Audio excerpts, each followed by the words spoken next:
right, strike on this server. I think we might be back. Yeah, we're recording. There we go. All right, guys. Sorry, we had a little technical difficulty there. Look, it was an Okay. issue with the server from our streaming service. Can you let us know that you're hearing us and seeing us? Is this thing on?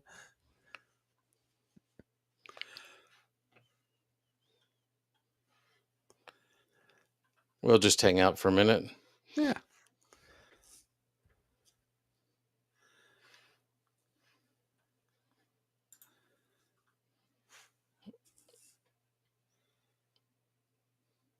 It seems like we're back. Hey. So I we'll feel like give we never left, though. It's weird. we'll give it a minute to see if some other people join back in. Yeah, sorry for this, guys. We're always at the mercy of technology.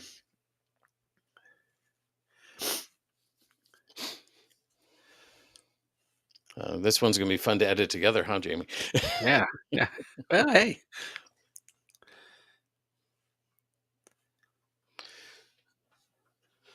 Uh,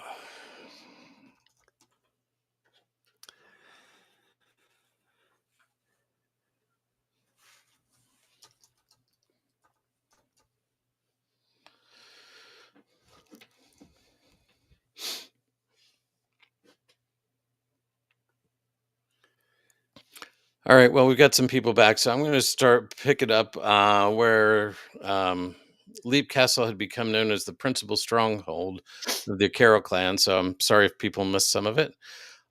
It protected the pass through the Slieve Bloom Mountains and is said to have been one of the most fortified castles in Ireland. The O'Carroll clan was also known as ruthless people. They didn't let anything get in the way of their domination. They would kill friend or foe to get what they wanted. There were internal power struggles all the time. It is rumored that family members often murdered one another to gain control. One such story is believed to have happened in the chapel. A brother killed his own sibling, who was a priest, while he was presiding over Mass. This chapel is now known as the Bloody Chapel, and we'll touch more on that later. This may be why it is known as the fortress of violence and deception, or maybe it was because the O'Carrolls had a reputation for betraying their guests. It is said that they would invite rival clans over for feasts, and while their guard was down, they would poison or ambush them. It is believed that many massacres took place within the walls of the castle. I had an aside here, too, that there was a clan that helped the O'Carrolls train for battle, and they went out and they fought a battle and they won, and the O'Carrolls decided to invite this clan in for a feast to celebrate the win, but they decided that they didn't want to pay them, so they uh, put poison in their food and murdered them instead. So, that's one way of taking care of not having to pay bills, just get rid of the people you have to pay. Probably not the best way, though. Yeah, not anymore anyway. No. Hey, can you do me a favor? What's that? Check this comment from Heather here. So the last thing they heard was the tale of jumping off the castle with. Could you go back to that and just repeat that real quick? That's really all Um, that between that and what you just shared was all we missed in our okay. absence. Um, so let's see. The legend tells us the O'Bannon clan had picked the site to build their stronghold, but there were two brothers who were vying for control and chieftainship of the clan. The only way to settle the dispute was to have a display of strength and bravery. How do Irish do that? In this case, it was not about out drinking one another, though that may have played into this. It was decided that they would both jump off the rocky outcrop where the castle was slated to be built. The survivor would have the honor of being chieftain. Now we don't have any details on who won, but legend has it that after the first brother leapt from the outcropping, the second one waited, watched his brother fall to his death, and then walked away the victor. The castle was built and became known as Leim y Banné, meaning Leap of the O'Bannons, and it was eventually taken over by the O'Carroll clan, who truly ruled the area. So we're going to jump to That sounds like a challenge to figure who's the bigger idiot, right? yeah, The one that exactly. goes first is the bigger idiot. Right, right. All right. So, um, so the O'Carrolls ruled Leap Castle until about 1649. At this time, an English soldier named John Darby II from the Cromwellian forces took control of Leap Castle. From what I can piece together, Darby may have lived and defended the castle from 1642 to 1649 and was given the castle in lieu of payment for his services. Now, it seems like um, there was a lot of things that were done in lieu of payment for the services here. This was the beginning of a long line of the Darbys who controlled the castle. If you visit the Leap Castle website, you can see the entire list from 1649 through 1889. Jonathan Darby was the last Darby to inherit the castle from his grandfather in 1889. He and his wife Mildred Dill lived there until 1922. It is believed that Jonathan and Mildred would hold seances in the castle. This was the first recorded activity about paranormal activity in the castle. Doesn't mean it was the first activity there, it was the first that was recorded. The last Darby family to live there did extensive remodeling, and to fund this, much of the land that was part of the castle was sold. During the Irish Civil War in 1922, it is believed that the castle was looted and burned to its stone shell. It lay dormant and uninhabited until it was purchased in 1974 by Peter Bartlett. Others believe that Darby may have burnt the castle to file a reinstatement claim.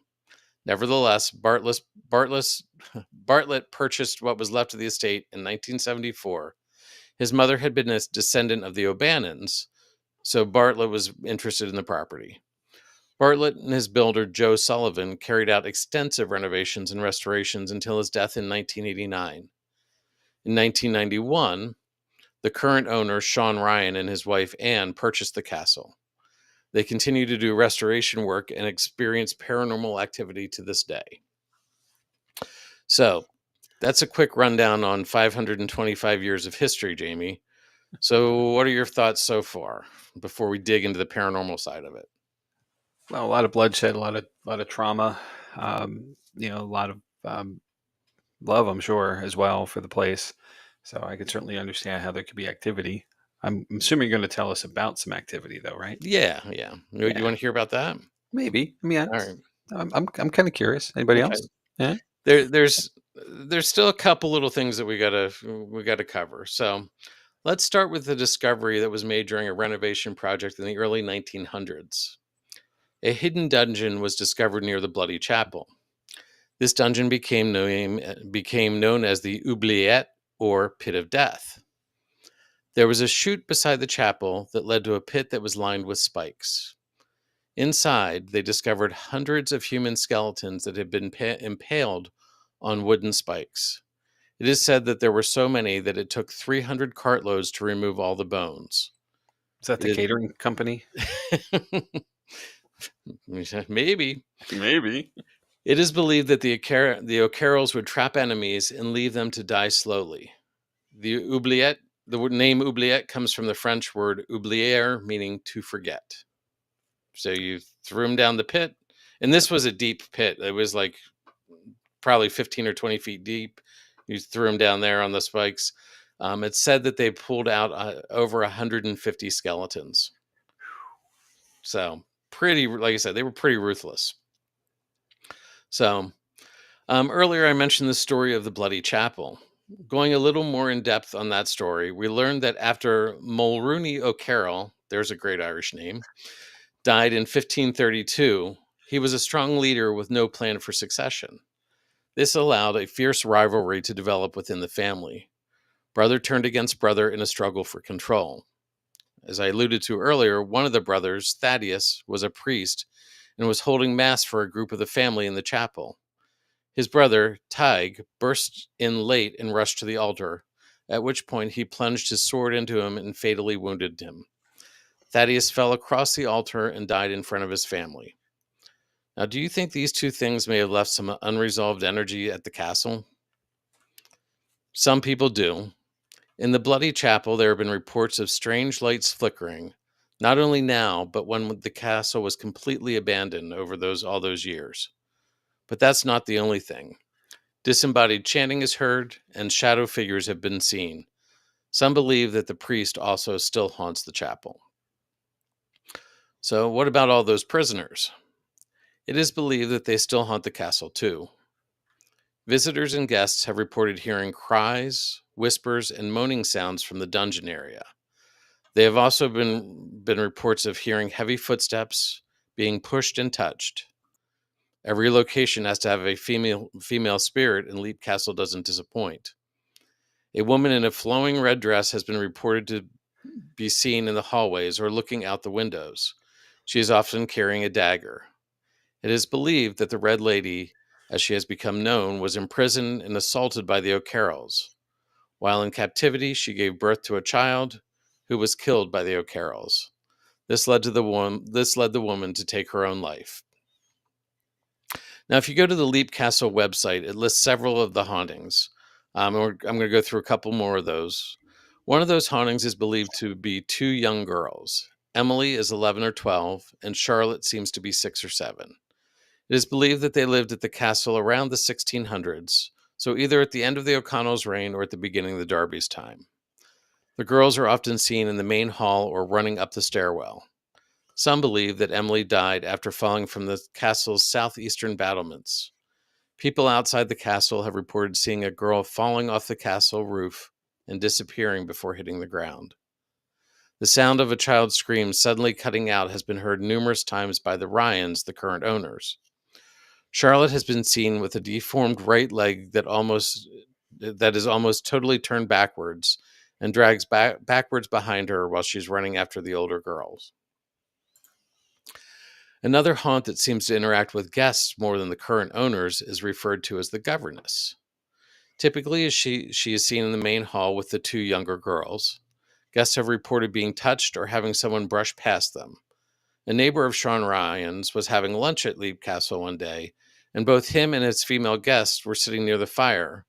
They saw a proud lady in a Victorian attire walk diagonally across the main hall.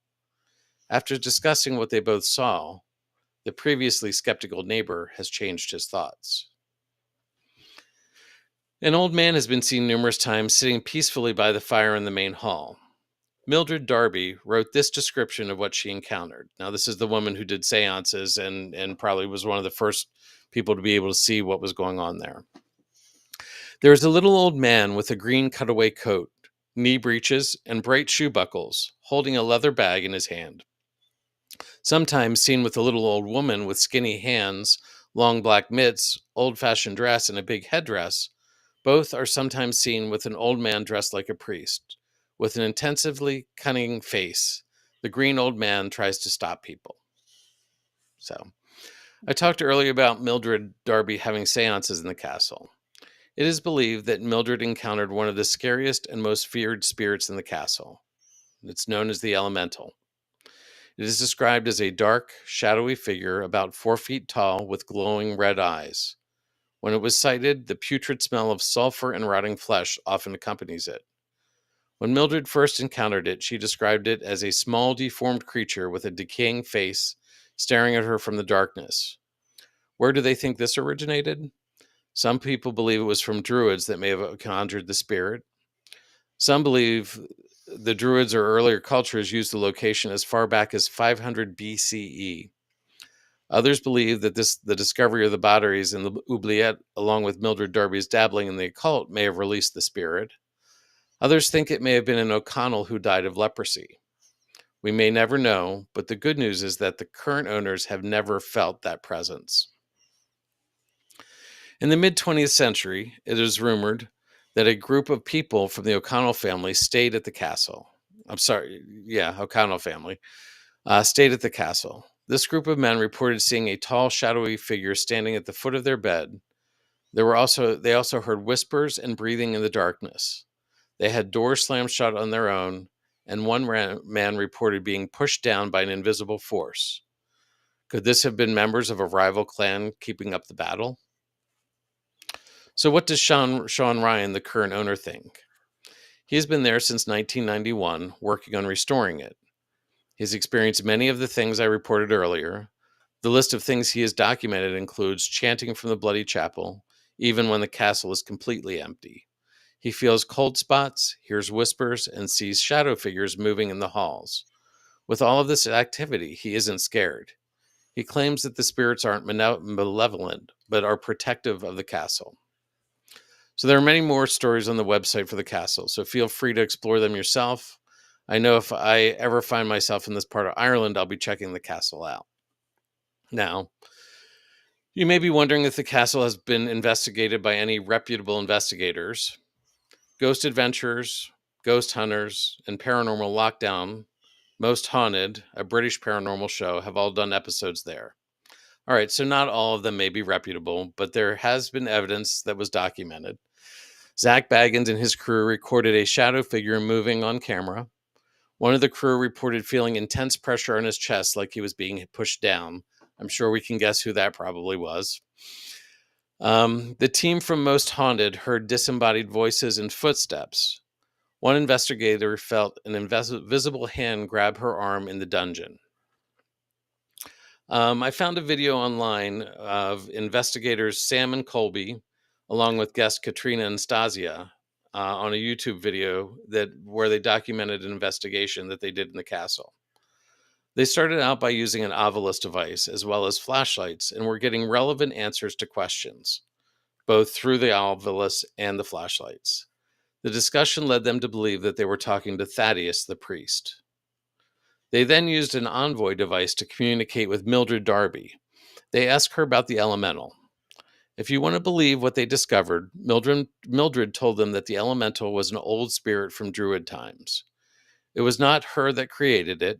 She said that the elemental was still there, but they were not in danger. The elemental was currently dormant.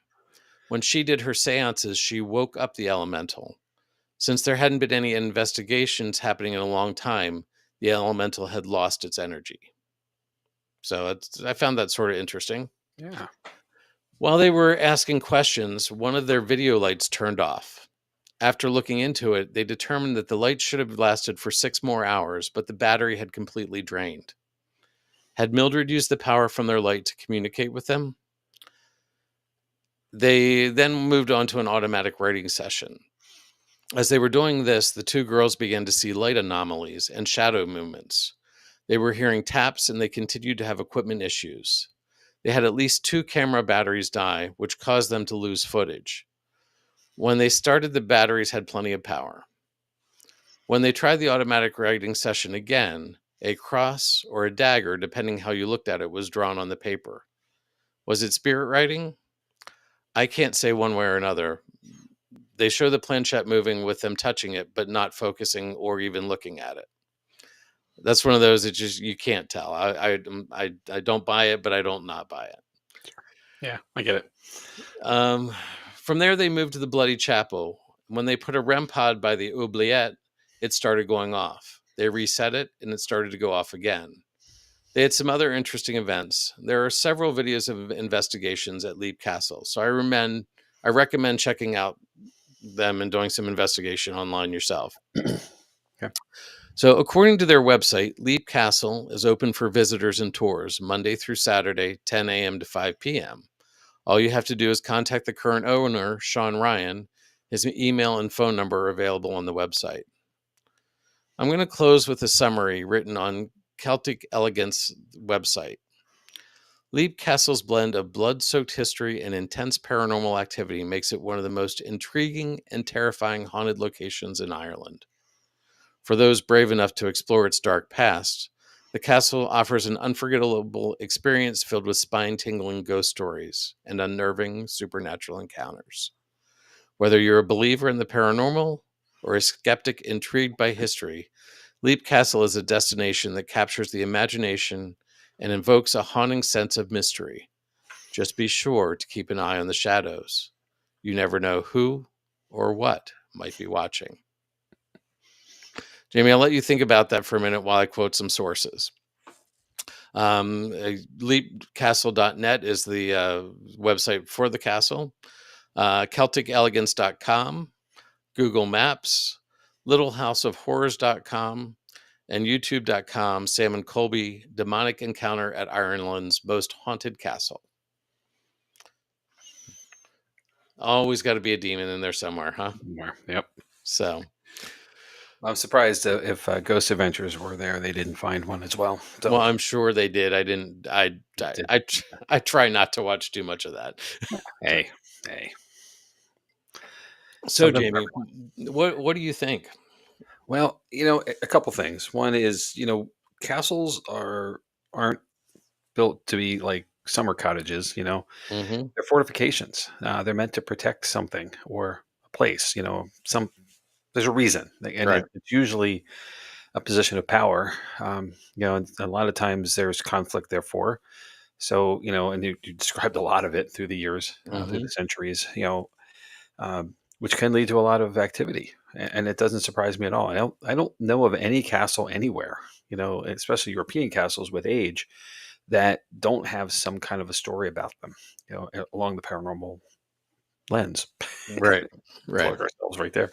Uh, so I'm not surprised to hear any of this, and it's fascinating to me how barbaric people were in Uh-huh. their era, and just the pit, concept, the dungeon with just dropping people down 15, 20 feet on the spikes. I mean, that I'm sure this isn't the only place that had that, and Right. the torture devices that came through the era as well, just the stuff that people did to others. It's amazing.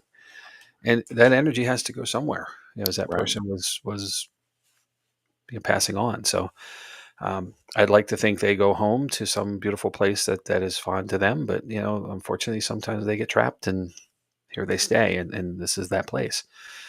I'm sure a lot of love was there too, from the Mhm. families through the years and all the transitions. And I find it interesting that you mentioned the lady in red, and then I forget the name of the other lady. I want to share this with you here, and I think it's a good place to step into it. I came across an article a week or so ago that I set aside for a while just to get to it when I had time. Okay. But it's from Atlas Obscura, and it is basically saying, why are so many ghosts women? Okay. And here's just I'll drop the article in the comments so you guys can see it. Mhm. But the tag of it is: Do women's souls have more sticking power? Are women more motivated to return to their mortal coil after their mortal coil has been shuffled? Are female ghosts more memorable to us? Or perhaps we're more likely to think of a woman in white dress when we see an errant patch of fog or ectoplasm, as it may be. So, we think about this. So we see that every castle has a woman in white, in this Mhm. case, a woman in red. Mhm. All of these old places have that. Right. In this case, has two resident female ghosts, maybe more. Right. Um, but it does strike me. We don't see men in white. We Right. assume it's a woman automatically. We just put it there. Right. It's fascinating to me. Mhm. That is interesting. So let me click this and drag it into the comments Okay. for you. Sure. See, Um, Bert said we need to get the Jott-Nyx crew to Ireland, of and course, Todd and Carmela said any castle in Europe is on the bucket list to visit and investigate. You know what that means? Road trip. absolutely. Let's And Bert go. says, because they're not done nagging yet. Oh, Bert. Yeah. There is the Yep. article. There's the Got article. the link to it. Thanks for doing that, Jamie. It's very I interesting, find it actually. interesting. And I find it we see we see the children too, Mhm. a lot of times, in that there's at least two strong child spirits here.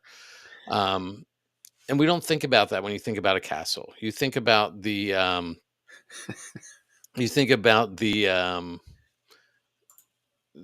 battles and those sorts of things that happen there, but not just there was family life in these places as well. Yeah. Well, you know, maybe looking at it from a different direction, but kids in this era weren't kids of our era. You No, know, not at all. they and I'm fortunate enough. I live really close to two Amish farms. And then I Mhm. every day I pass through, down the road by them, and the kids are out there every afternoon. Especially in season now. We're not there yet. We're not planning quite yet, but they're out there working the fields. They're out there working the farm, the barns.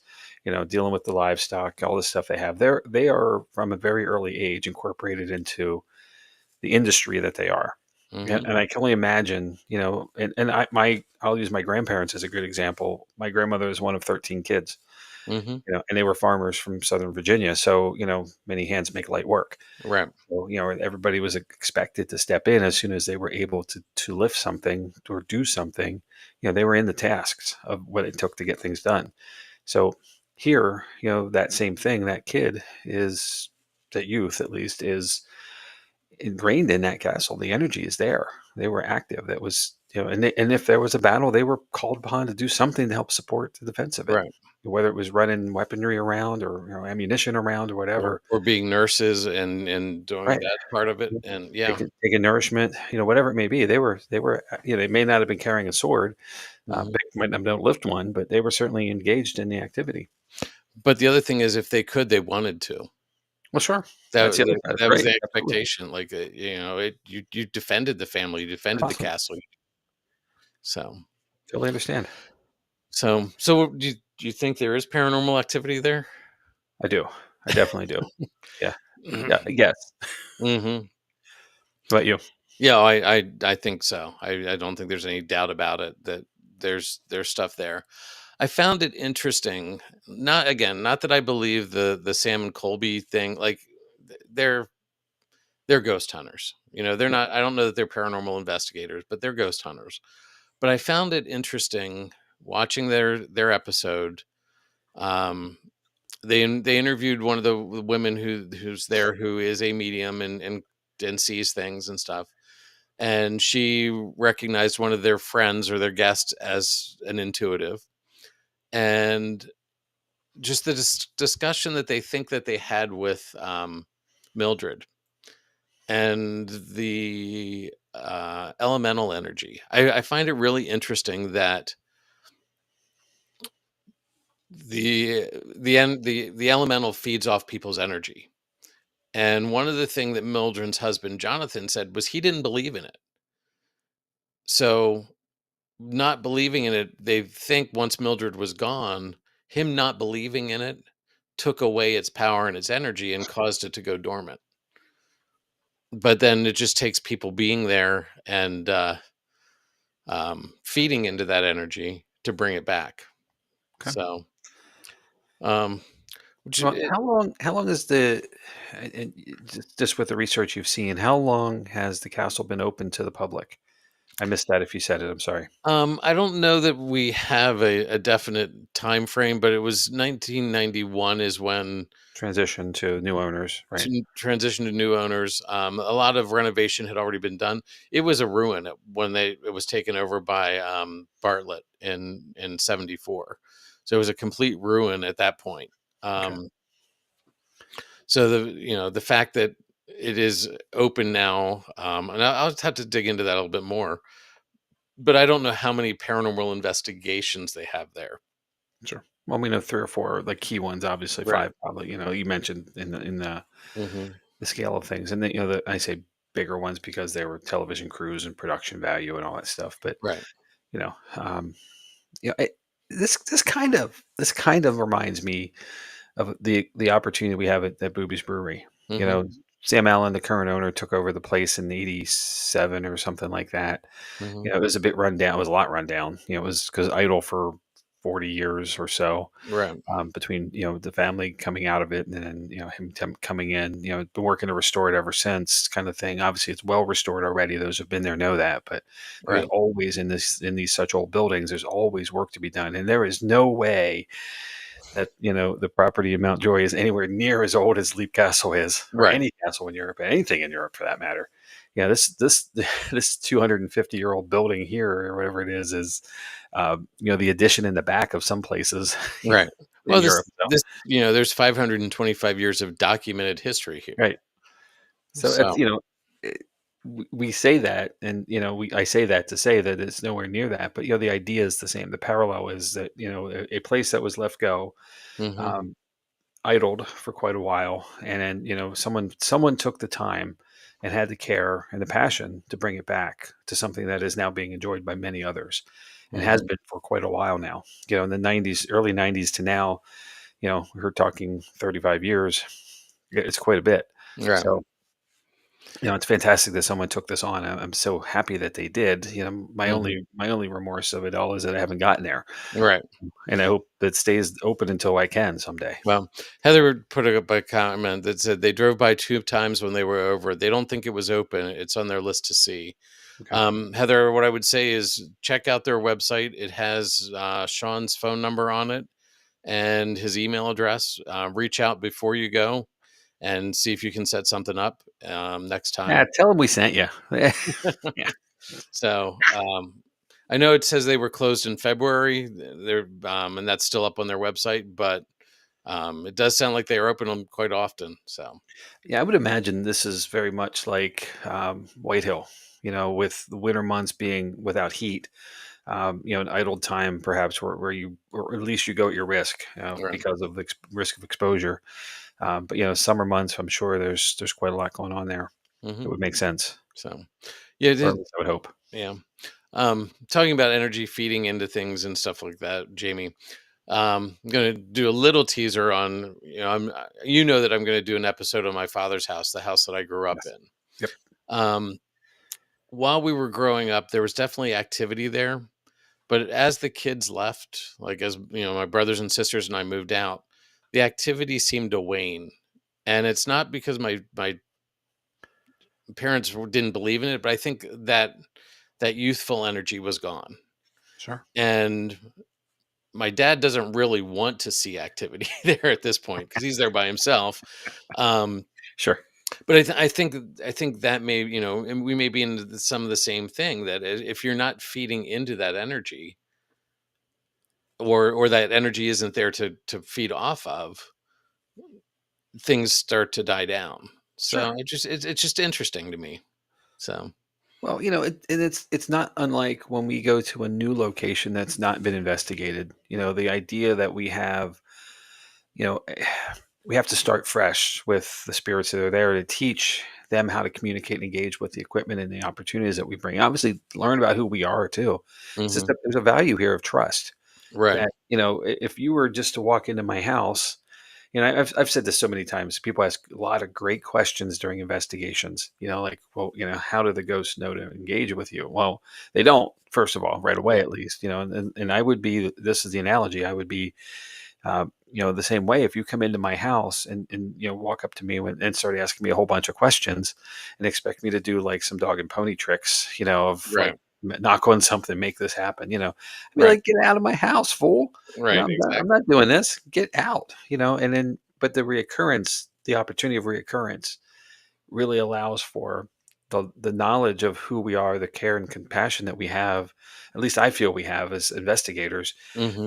to really get to know what's going on here, and hopefully that warmth brings in opportunities for engagement. And Hmm. we found success in this, and with what we do where we are, Right. but we've also had the opportunity to go back to several other places, and I think that helped us there too. So, yeah, and I'm open to others' thoughts on this too, but Hmm. that's my take at least. Right.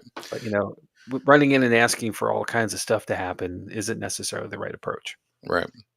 Todd and Carmela asked, "Do you think the one elemental entity is more predominant in a location than another?" It doesn't.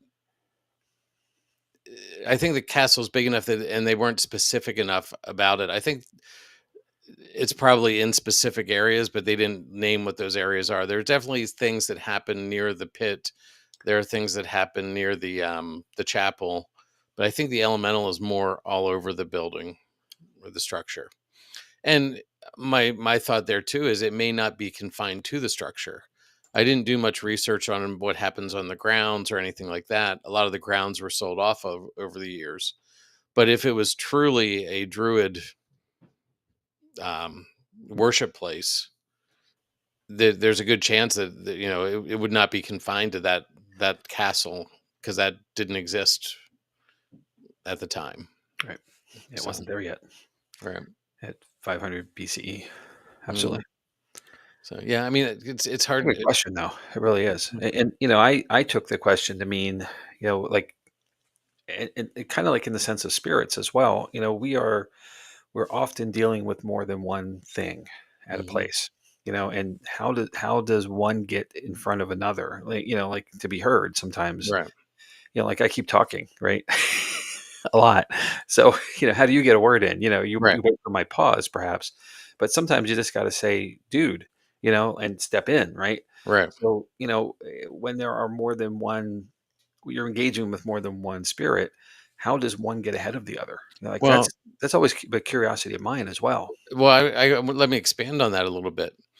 Are they interacting with each other, or are they in different planes? And like, and that's my question. Like, are they really in the same time plane? Same, like, or are you talking to two different spirits who have no idea that they are what they may be communicating with you, but they have no idea that the other one is there.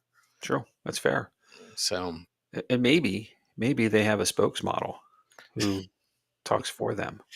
maybe, um, Spirit spokesmodel. maybe oh, Jamie. Um, Ooh.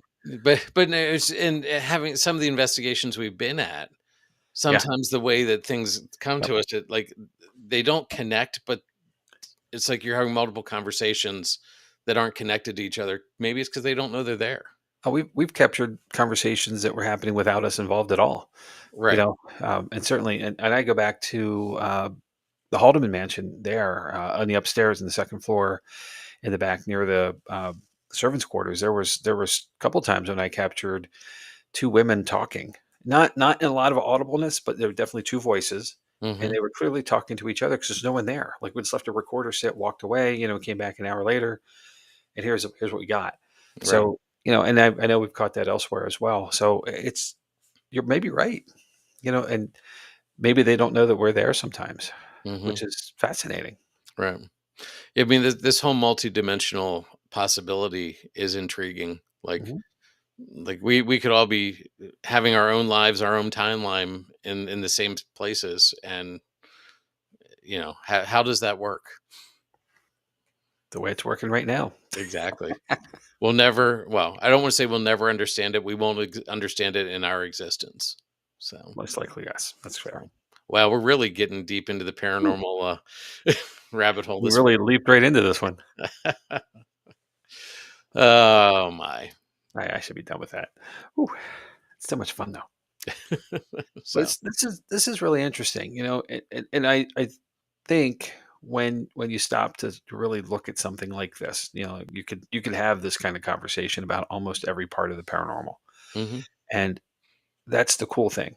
And this is what I say all along, like we have no bounds to what we do, where we go with things that we're going to talk about here, but everywhere, and I know we're not the only ones having these conversations, and that's the Right. best part of it is that we're all talking like this and around this kind of Mm, way.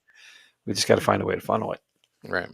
And then there's what Todd said, or they are like, oh, they're here again. Do we need to communicate with them? And by them, you mean Jamie? Okay, I get it. Fine, I'll stop talking. So yeah, yeah, definitely a lot to think about. And that's what makes the paranormal so intriguing.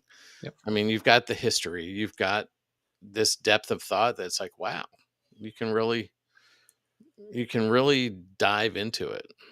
So or Yeah, leap into it, Jamie. There you go. hop right in. So All right. Well, do you have more? Is there no, more? no, no. I think I mean, Okay. that's it. I just, again, just, what keeps things there?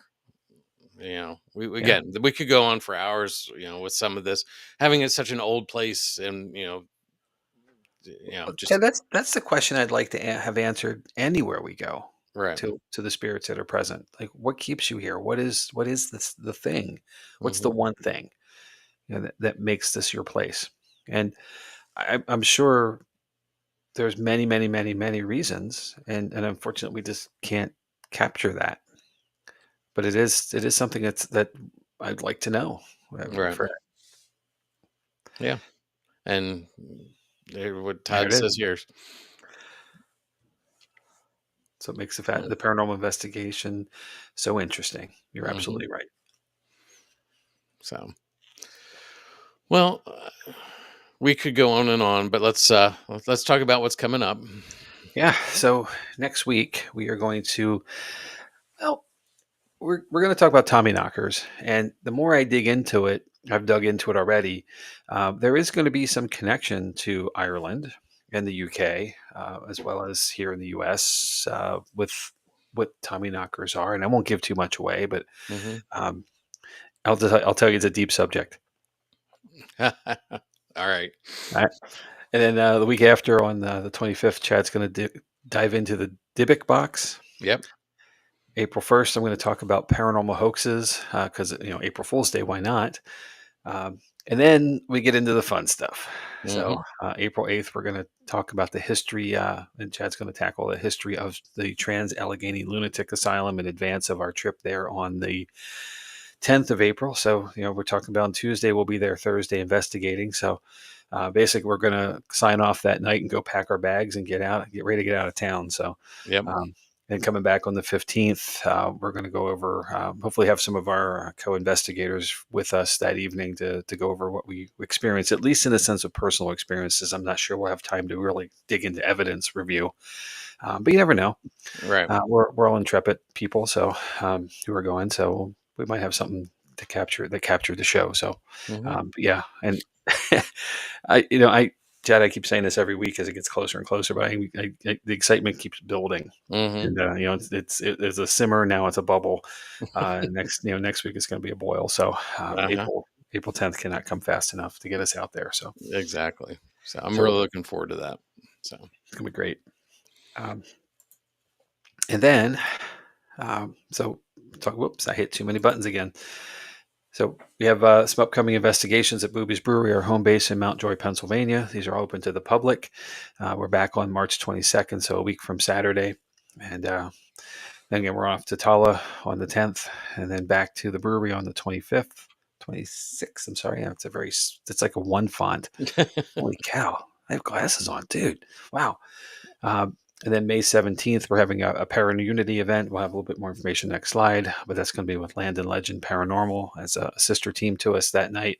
Uh, and then coming around on to June 21st for the first half of the year, we have more dates, of course, for the second half. We'll get them up as we get more space on here, Hmm. as we scroll along.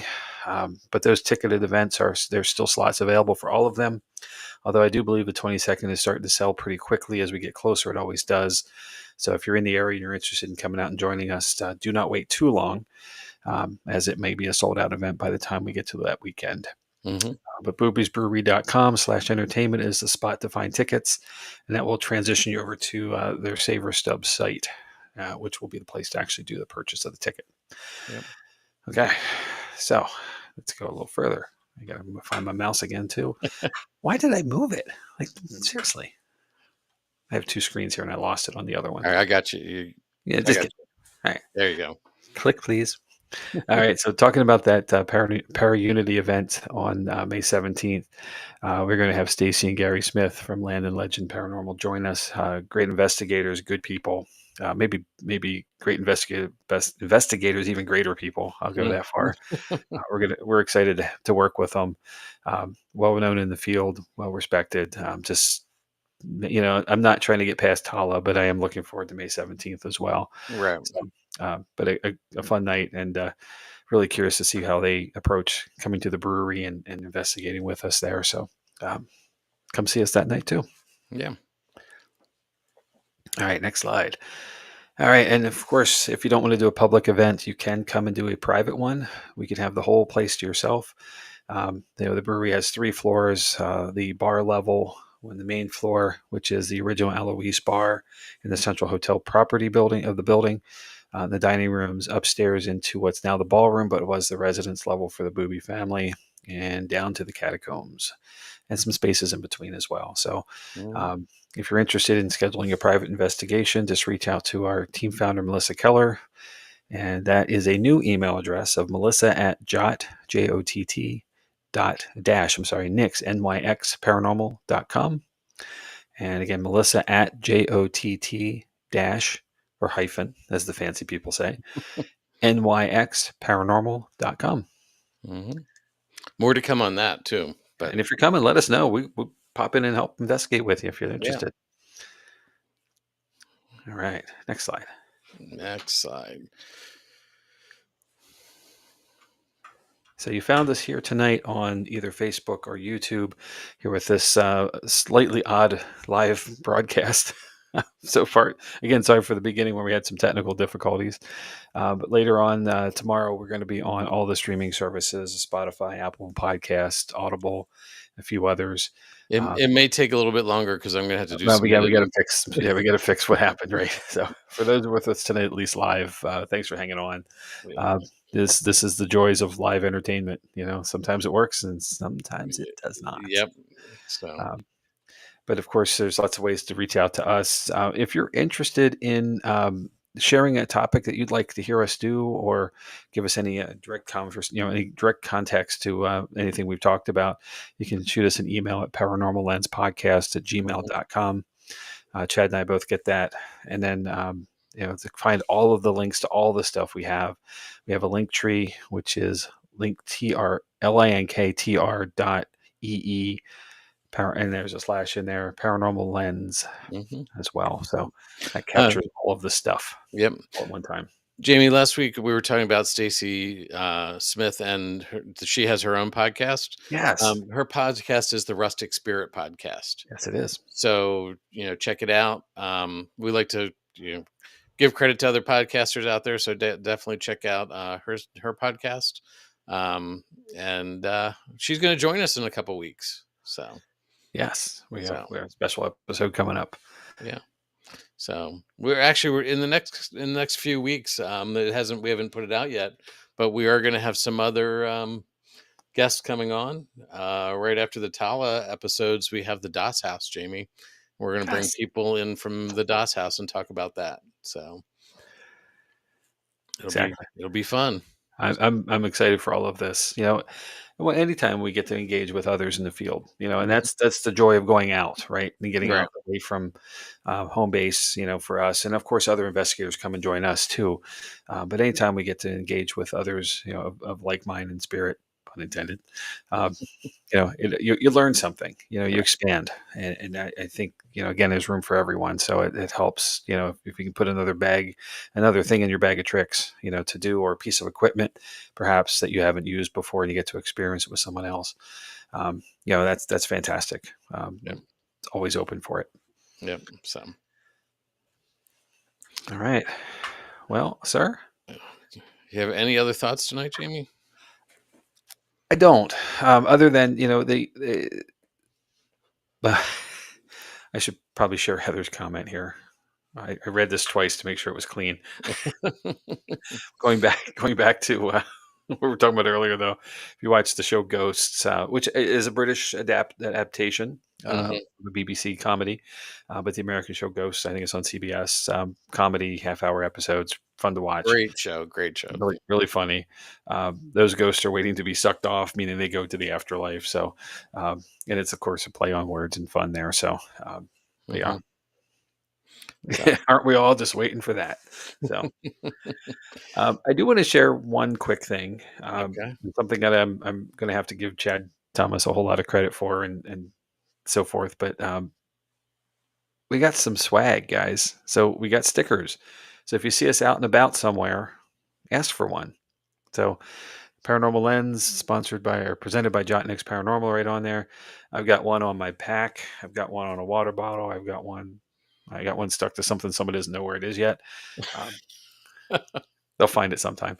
But yeah, you see us out and about, we'll be having some on us. So feel free to say, "Hey, I need one of those stickers," Yep. and we'll help you stick it Yep. somewhere. And we have black ones and white ones. Black So, ones, white ones, and we have some new Jott-Nyx paranormal ones as well. hmm, yep. So So we'll see you around. if you come to Down the- investigation, ask us. We'll have them at our investigations. So, Yep, so yep, all exactly. right. Anything else, Jamie, or is I'm good. I'm that good, you're sir. good? Yeah, No, it's all it's, right. it's a good episode. Thank you as always. You're Looking welcome. forward to seeing everybody next week when we talk about Tommy knockers. So So, we'll let all you right. go. Well, we're gonna try to get out of here, and hopefully this works better than the beginning of our show work tonight. So, all right. Thanks, everybody. We will talk to you soon. Good night, all.